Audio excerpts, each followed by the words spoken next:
A man crawled out from under the bed. He stared greedily at the sleeping woman, then skillfully poured out anesthetic and gently covered her mouth and nose. As the anesthetic took effect, the woman fell completely unconscious. He then brazenly washed up in the bathroom. After washing, he adjusted the toothbrush to the right angle, wiped clean the water stains on the floor, collected every strand of hair, finally set the alarm, climbed into the woman's bed, and held her tightly while sleeping naked. When the alarm went off on time, the man got up and put on his pants, thoughtfully covered the woman with the blanket, then disappeared without a trace. When the woman woke up, she felt completely exhausted, with an inexplicable pain below, but didn't think much of it, assuming she was just overly tired. When leaving, she noticed someone had tampered with the door lock. She looked around vigilantly, then immediately changed the password. But unexpectedly, when she returned home from work, she discovered the lock cover had been opened again. The woman lay in bed, feeling increasingly uneasy, unable to fall asleep. Just then, a noise came from outside the door. The woman stared at the door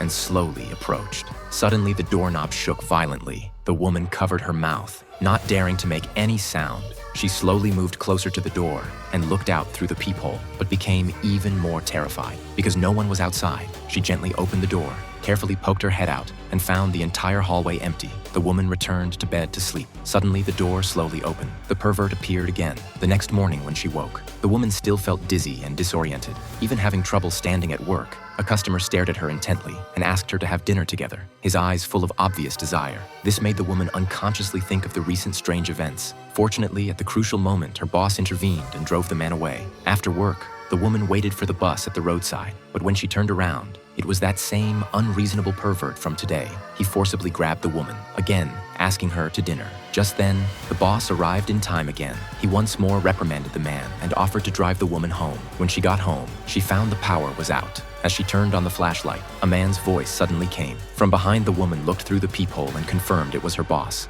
Only then did she dare open the door. It turned out her wallet had been left in his car. The boss noticed the apartment was pitch dark, so he offered to help fix the electrical problem. It was just a tripped circuit breaker. At this point, the boss wanted to use the bathroom. The woman hurried in to tidy up the clutter. Suddenly, she noticed the toilet seat had been lifted up. She walked out of the bathroom nervously, carefully observing the manager's every move, and asked with a trembling voice, "How did you know my apartment number? I never told you." At this point, the boss didn't answer. Realizing the danger, the woman frantically fled outside. The boss stood expressionless and firmly closed the door. Then the police arrived. The woman had already determined the boss was the stalker. When the police opened the door, they discovered the man was actually dead. Who exactly was this man? This brilliant film is called Door Lock.